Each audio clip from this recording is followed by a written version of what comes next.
I'm taking a look at Elmotrix's atmospheric overhaul mod, which adds some interesting features into the game. This is the final version of the heat pump station thing that I've created, and let's explore its pieces for a moment. Everything begins over here with the radiator array network, whatever you want to call it, and it's pretty big. Here we are inside. So each one of these radiators is communicating the latent heat in the network to atmosphere. Underneath are active vents right there, set to suck the air out of here. So we're bringing a lot of fresh air in from atmosphere into this room, pulling it down into this pipe network.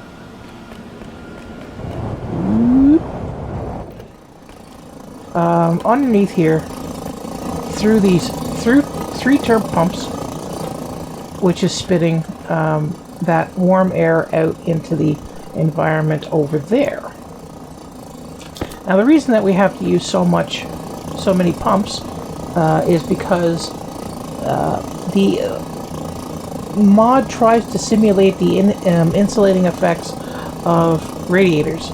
So when a radiator is radiating out its energy into an atmosphere, there will be a sharp drop-off of temperature gradient as you move away from the radiator, if the airflow is stagnant. This inhibits, not the word I want to use, but let's just use that word, it inhibits the transfer of energy into the medium. But when you have airflow over the radiator, the source of heat, it can then more rapidly transfer thermal energy into the environment.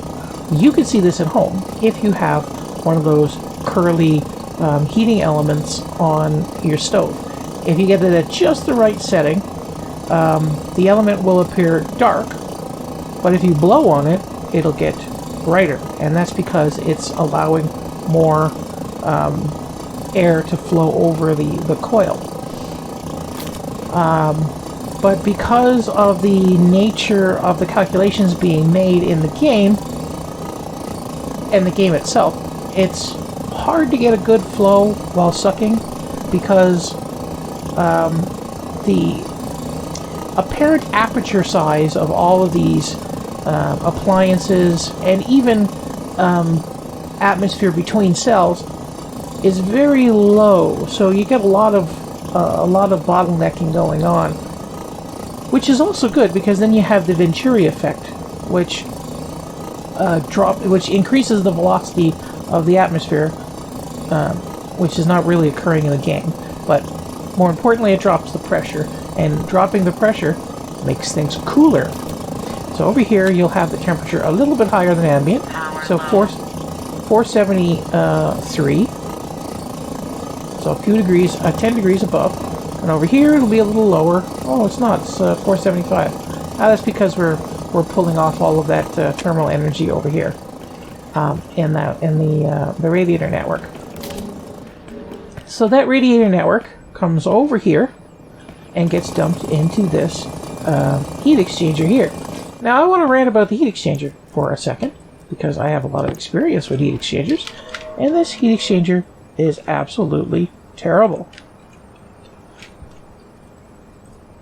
This heat exchanger is twice the size of the character. A heat exchanger of this size should be more than capable of dealing with the transferring thermal energy of an entire office building. Heat exchangers that you can hold in your hand have BTU ratings in the hundreds of thousands, which is like 5 kilowatts or something like that. I don't know why people use metric, whatever. So these are exceptionally weak in the game, and that's why there's 2 of them over here. over in here. Doesn't matter. Let's move on.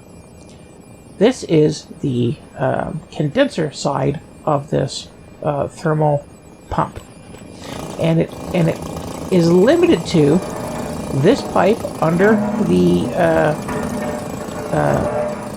pipe analyzer, that three-way pipe down there, and that is repeated on this side. And those two little lengths of pipe are pushed up to almost a gigapascal over here, and almost a gigapascal over here. This side is a little bit higher because this side is the one that's being pushed into. Very high. Very, very high. This is our main compressor pump right here. This is just a filler line that I put in. And then we have a regulator over here that's acting as an expansion valve going into the evaporator side, which is over here. And also going through this heat exchanger just to keep the gases different. I didn't really need to do it this way, but I did it anyways. And these just monitor temperature going through the system. And this controls that valve to optimize how much mass is going through the pipe so that we can cool the atmosphere as quickly as possible. Now there is one more compression stage, and that is inside our test room here. And the air within the test room gets sucked in to this pump and sent over here. What that does is it takes the mass of the room, the fluid in the room, squishes it down, heats it up, and sends it along. Where over here, we blow off the thermal energy above whatever the evaporator side is at, and then sends it back in here. This water is being used as just a thermal mass so that you can come in and out of the door without losing all of your nice cool air, but it's not really doing anything. It's just sort of sitting there acting as a heat sponge.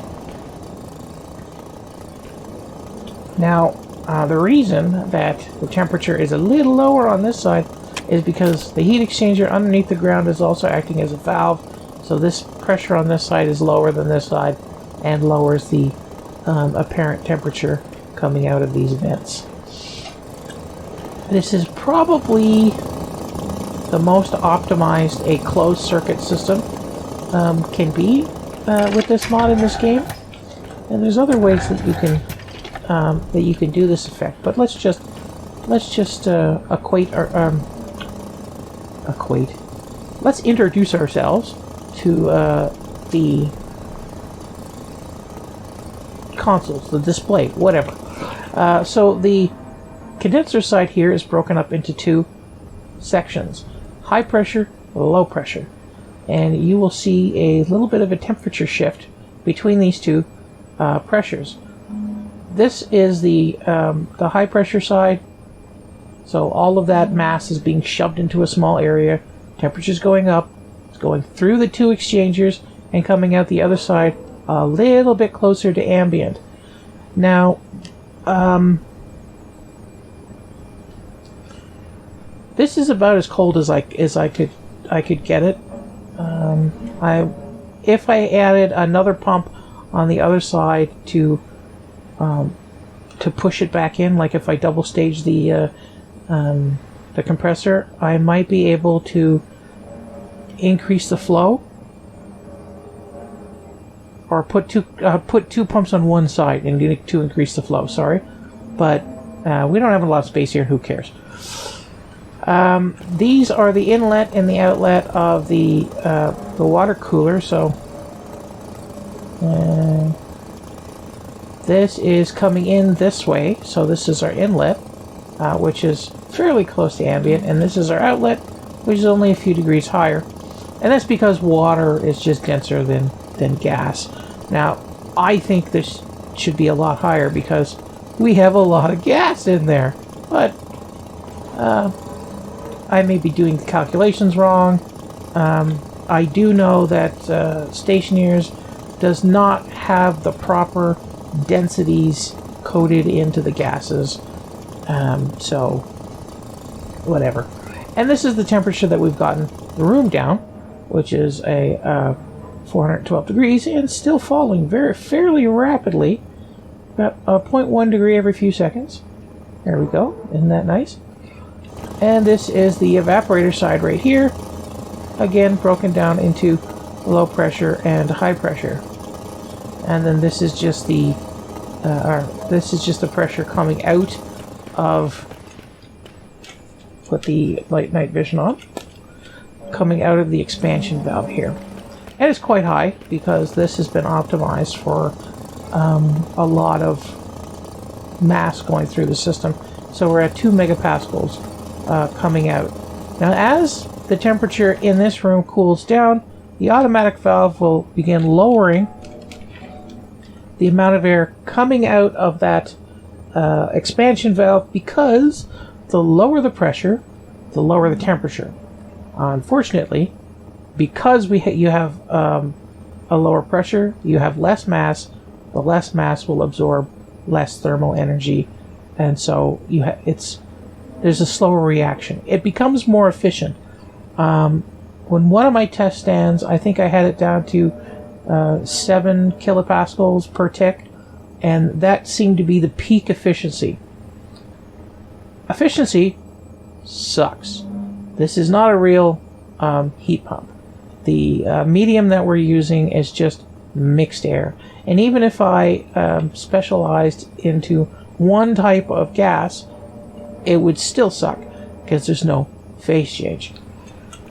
So let's look at how much energy we're actually using in this whole thing, which is a little bit on the obscene side. This is our power bank, and we are using 40 kilowatts of electricity. But we are nowhere near transferring 40 watts of thermal energy. I tried to calculate it out, but again, some of the equations are not precisely correct. Or I'm just terrible at math, which is true. We're actually only transferring a few 100 watts of thermal energy at a time. Now the densities, and this is because of the densities of the gases that we're dealing with. I'm going to pull up a chart because I won't be able to remember this. I won't be able to recall this from memory. So these numbers are from the Freon 134A at 0 degrees Celsius, metric, because the entire world uses metric Americans. And if you give me a chart that's in like pounds and feet and PSI, I have no idea what the hell you're talking about. And it's about twice atmosphere, so 0 degrees at 292 kilopascals. And the density as a liquid is 1,293.3 pound or kilograms per cubic meter of stuff.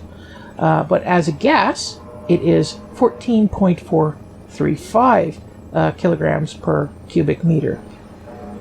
That is 100 times different. And also, state changing takes more energy than a substance has. So you're going from a very low energy system, very low density in the expansion coil, absorbing the ambient heat in a room or whatever. Then you're shoving it down until it state changes into a liquid, adding in a whole lot of heat in the process, blowing it off, going through the coils, trying to bring it close to ambient temperature as possible, and then expanding it out as a vapor, which steals a lot of energy from its surrounding environment. Now, you can replicate this effect at home by using a perfume bottle or just a spray bottle, and when you pull the trigger, you will get a cool mist, because you're sort of atomizing what's coming out of the sprayer. And that's just how the effect works. And it is exceptionally efficient. Your air conditioner at home, you're like an 8,000 BTU window AC, which is a heat pump. It's just a heat pump that only has one direction. If you physically turn the heat pump around, you can heat your house with it. Your air conditioner around, you can heat your house with it, which is basically what a heat pump does. It reverses the flow. It has valves in it that reverse the flow. And you're using about a kilowatt or two of electricity. I don't want to work out how much thermal energy you're pulling up, but my point is it's a lot more efficient than this. You have, I guess each square is 2 meters, so 2, 4. Oh, I only have it 2 high. I thought I had 3 high. So 4 meters by 6 meters by 6 meters, and we're cooling down this little tiny space here. Now, we don't need to. If the ambient temperature on Venus was lower, we wouldn't need to have this whole huge apparatus. But because we're going from very high temperature to basically slightly less very high temperature, it's not super efficient. But we can simplify it. And here's the simplification. We just have, we're on lowland, I think it's called. And we just have a sealed box, which I brought to ambient, and a pipe going through it that is sucking atmosphere from one side to the other, which drops the pressure on this side, which should allow some cooling effect, but because thermal forcing is so high, we may not see any decrease in temperature. And we're not. But if we just get acquainted with how quickly the temperature is going up, and we shut the pump down. Oops, wrong way, wrong way. No! There we go. We'll notice that the temperature will be going up a little quicker. Yeah. So, the amount of thermal energy being pushed into this greenhouse is a lot higher than the cooling effect that we can get from this this Venturi effect simulation here. So let's try it another way.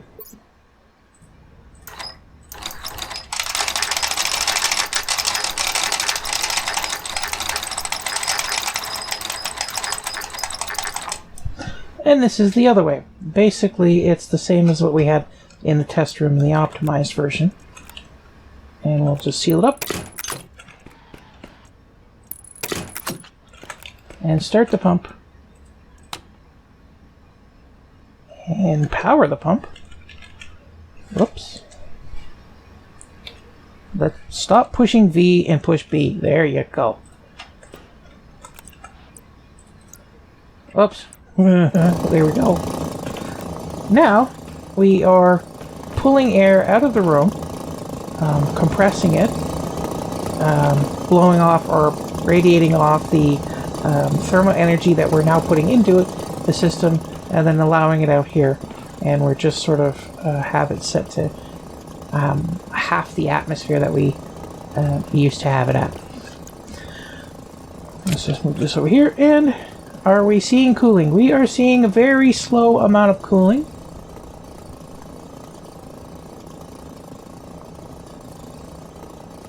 There. And that is a very simple setup that sort of works. So you don't need all the complicated bull crap. Unless, you know, you're on Venus and the temperature is really high. So the efficiency, so the way efficiency is measured in heating and cooling is something called COP, the COP value, which is a comparison of how well a thing heats a environment compared to electricity. So electricity has a COP value of 1, and most heat pumps, commercial heat pumps that are available for your home, have a COP value of between like 4 and 8, some are 10, and some are created by NASA, which have COP values that are quite literally astronomical because they are cooling or heating spacecraft. And most of that comes down to the working fluid that you're using. Because the working fluid that we're using in game here is atmosphere, it has a COP value of 0.006 or 0.06, somewhere along that, somewhere around that range, which is not very efficient. It's fun to play with, though. This discovering all of this stuff has been very fun to play with. Let's go to one of my original worlds that I created to play with this effect. And here we are in one of the original worlds. You can see the slight variation in the design that I came up with. Jetpack on. And then we have the cooling towers, which provide airflow to these radiators with just pumps at the bottom that are being pulled out by these array of pumps, a lot of pumps, and going through a lot of expansion valves, which actually gives you a very high delta. If we look here, so we got 463 degrees coming out of these towers, but it's dropping about 10 degrees across, but we're also getting a huge reduction in pressure. So we have 232 kilopascals on this side, but only 41 kilopascals on this side. Very inefficient here. And we get rid of this. There we go. We're still being controlled by the same program here, which has had to put the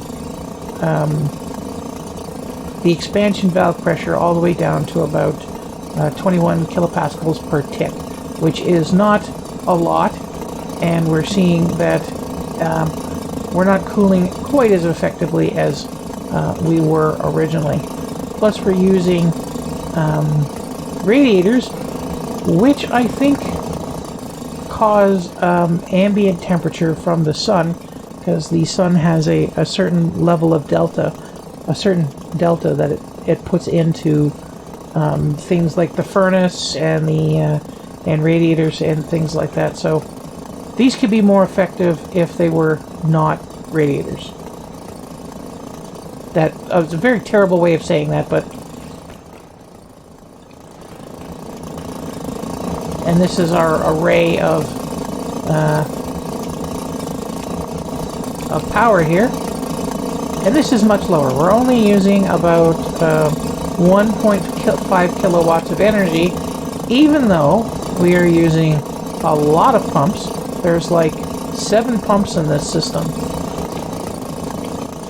If I were to very simply change these exchange these valves, these radiators with the same thing that we had in the final version, like a pump pulling air out of the environment, compressing it, putting through a let's do that. Instead of trying to explain something poorly, just show it simply. And forget to hook up the power again. And, oops, there we go.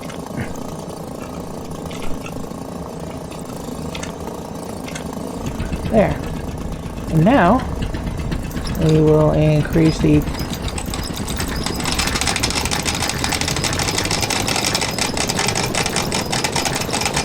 flow rate There. So now we're pushing as much gas through this heat exchanger as we possibly can. We'll turn our headlamp on just so we can see a little bit better. Oh, and we will put the right cartridge in there. This game is like having the 70s expectation of the future. Okay, so that is increasing our apparent thermal level, apparent temperature to 476, and this heat exchanger is not really removing a lot of thermal energy out of the system. Oh, because the valve shut itself off, which is one of the problems with the program that I have. If it optimizes itself down to 0, it kind of stays there and does nothing. So we'll just jumpstart it a bit, and that should give us some thermal gradient. There we go. Now we're back down to just below ambient, which is higher than the atmosphere in the room. But eventually that valve will optimize itself back down to whatever the most efficient thermal level is. And there is your pump. Again, not efficient because we are not dealing with super high amounts of gas in this compressor block. Now, how much pressure is in here? Well, I wasn't looking at pressure level quite yet. This might explode, so let's pull this apart. Let it explode. No explodey! There we go. Oh, we don't need this expansion tank either, because that doesn't work well. So the pressure will come up to, or the temperature will come up to about 5 something again, just because that seems to be where it stabilizes at on Venus. So I had a lot of fun. As you can see, I had a lot of fun just having experiments and seeing how this all worked. Where is... Oops. Getting stuck everywhere. So this is blowing past this, and this is compressing up. Okay, here we go. Yeah, so I'm pumping up the network right now. I didn't know that I was doing that.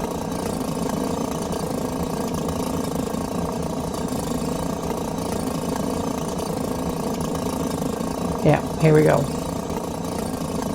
But this is probably one of the least efficient iterations that I designed. There was a few more iterations where I used like large fields of radiators, and I was cooling down water, and that was fun too. So you should absolutely try out this mod, because it's just fun to play with. It's a new mechanic. Will it make playthroughs more difficult? Not really. You usually come across a lot of ice on wherever you're playing, so you could just release. And when you're bringing up the capacity of your room, of your hidey hole, and the beginning of the game, you'll be using ice to increase your pressure level. And the problem in that situation is usually it'll be too cold, unless you're on Venus or Vulcan, in which case life just sucks. So you could always just counter by melting just a tiny bit more ice, or doing the thing that we did in the last world by sucking out air, putting it through a series of radiators, and just living life that way. But it's interesting. It's really interesting. I don't think it really adds a dimension. I was told, or I learned from somebody, I forget who, that one of the next iterations of the game will have state changing. So like squishing down or cooling down a substance to liquid or to ice. Hopefully it's implemented properly. I don't have high hopes, because game developers never implement stuff properly. I played this game called Flight of Nova, and a player actually complained and said that the spacecraft had anti-gravity in it because when it was falling through atmosphere, the highest you could get, the highest speed that you could get out of it was something like 60 meters per second, blah blah blah. And it's like, dude, have you never heard of air resistance? Things falling out of the sky tend to reach terminal velocity and stay at that velocity. And he was comparing it to other games that don't have realistic physics. So they intentionally make physics as unrealistic as possible, like in Space Engineers. Space Engineers, first of all, you have a maximum speed of 100 meters per second. And that speed you can hit in the same time frame in the vacuum of space as you can on a planet. That's not realistic. That's not how things really work. So they might not implement state changes properly. They might make it just a nuisance, like fluids freezing in your pipes, with no benefit to the state change, with no density change. And if that happens, I will be very sad. And hopefully, someone like Elmotrix will write a mod to fix that, or I might get off my face, and that was a stupid way of saying it. I may get off my ass to actually relearn C, which I forget every single time I learn it because I hate it, and make a mod myself, which I probably won't. So I have no idea why I'm saying that I might.